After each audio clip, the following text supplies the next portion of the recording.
Third part है हमारे पास, for the following APs write the first term and the common difference. हमें क्या करना है, ये कुछ एपीज दी हुई है, उनकी हमें फर्स्ट टर्म और कॉमन डिफरेंस फाइंड आउट करना है, ठीक है। तो करेंगे थर्ड का फर्स्ट पार्ट जो है 3 1 -1 -3, ठीक है। तो इसमें हमें क्या करना है, फर्स्ट टर्म निकालनी है। तो फर्स्ट टर्म हमारे पास है ये, ठीक है। आपको पता है ये क्या होती है, फर्स्ट टर्म होती है। तो फर्स्ट टर्म हमारे पास आई, जिसको हम डिनोट करेंगे ए से। तो लिखेंगे हम यहाँ पे फर्स्ट टर्म, जिसको डिनोट करते हैं हम ए से, वो हमारे पास आई 3। अब हमें दूसरी चीज क्या निकालनी है, कॉमन डिफरेंस। लिखेंगे कॉमन डिफरेंस, ठीक है, जिसको डिनोट करेंगे हम डी से। वो कैसे निकालते हैं, जैसे हमारे पास ये 4 टर्म्स हैं, ठीक है, A1 A2 A3 A4, ठीक है। अब इन्होंने दिया हुआ है कि एक एपी है। एपी होने का क्या मतलब है कि इनके बीच का जो कॉमन डिफरेंस है वो सबका सेम है।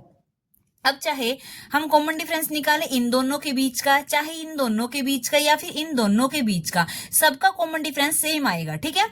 यानी कि A2 में से A1 कर लो, या फिर A3 में से A2 कर लो, या फिर A4 में से A3 कर लो, सबके बीच का जो डिफरेंस है वो सेम आएगा। इसलिए हम क्या करते हैं, हम क्या करेंगे, फर्स्ट वाली जो हमारी 2 टर्म है उनके बीच का कॉमन डिफरेंस फाइंड आउट करेंगे बस, ठीक है। सबका नहीं करेंगे, सिर्फ पहले 2 का करेंगे। तो ये क्या है, A2 है, ये क्या है, A1 है। तो क्या करेंगे, A2 में से A1 को माइनस करेंगे, ठीक है। A2 कितना है, अब हमारे पास 1 है, और A1 कितना है, 3 है। तो 1 में से 3 को माइनस करें तो कितना बचता है, -2 आता है, ठीक है। ऐसे ही हमें सारे क्वेश्चंस करने हैं। तो सेकंड पार्ट देखो, इसका सेकंड पार्ट में क्या है, -5 -1 3 और 7। वैसे ही लिखेंगे, इसका क्या है, फर्स्ट टर्म कितनी है, फर्स्ट टर्म जिसको डिनोट करते हैं ए से, वो कितनी है, -5। और कॉमन डिफरेंस, कॉमन डिफरेंस जिसको डिनोट करते हैं किससे, डी से, वो कैसे निकाली, जैसे अभी पीछे बताया कि हम पहली 2 टर्म की ही निकालेंगे, सबकी नहीं निकालेंगे, ठीक है ना, क्योंकि एपी है। एपी होने का क्या मतलब कि सबके बीच का डिफरेंस सेम आएगा, ठीक है ना। तो A2 में से A1 को माइनस किया, A2 कितना आया, -1, ये माइनस A1 कितना आया, -5, ठीक है। -1 माइनस माइनस प्लस, और ये 5, ठीक है, प्लस माइनस माइनस होगा, तो 5 में से 1 गया, 4 आया, ठीक है। तो कॉमन डिफरेंस कितना है इसका, 4 आया।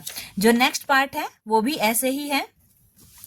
थर्ड पार्ट में क्या है, 1/3 है, 5/3, 9/3 और 13/3 है। अब इसमें भी वही काम, फर्स्ट टर्म क्या है देखने से पता लग जाता है उसका। फर्स्ट टर्म कितनी है, 1/3, और कॉमन डिफरेंस वैसे ही क्या करेंगे हम, A2 में से A1 माइनस करेंगे। A2 में से A1 माइनस की, A2 कितना है, 5/3, A1 कितना है, 1/3, A2 A1, ये A1 A2 A3 A4, ठीक है ना।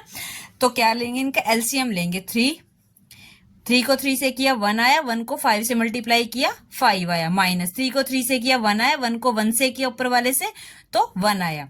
तो 5 में से 1 गया, कितना बचा, 5 में से 1 गया 4/3, ठीक है।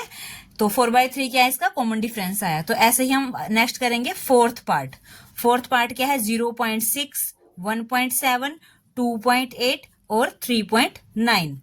अब देखो फोर्थ पार्ट में देखो, तो वही लिखेंगे हम सबसे पहले फर्स्ट टर्म कितनी है हमारे पास, जिसको डिनोट करते हैं हम ए से, वो कितनी आई हमारे पास, 0.6, ठीक है, 0.6 आई हमारे पास। तो आगे हम क्या निकालेंगे, अपना कॉमन डिफरेंस कैसे निकालेंगे, कॉमन डिफरेंस जिसको डिनोट करते हैं डी से, वो कैसे निकालेंगे, A2 माइनस A1। तो A2 कितना है हमारे पास, 1.7 में से 0.6 को माइनस करना है हमें, कितना बचा, 1.7 में से 0.6 को माइनस करते हैं तो कितना बचता है हमारे पास, 1.1। तो ये आया इसका कॉमन डिफरेंस।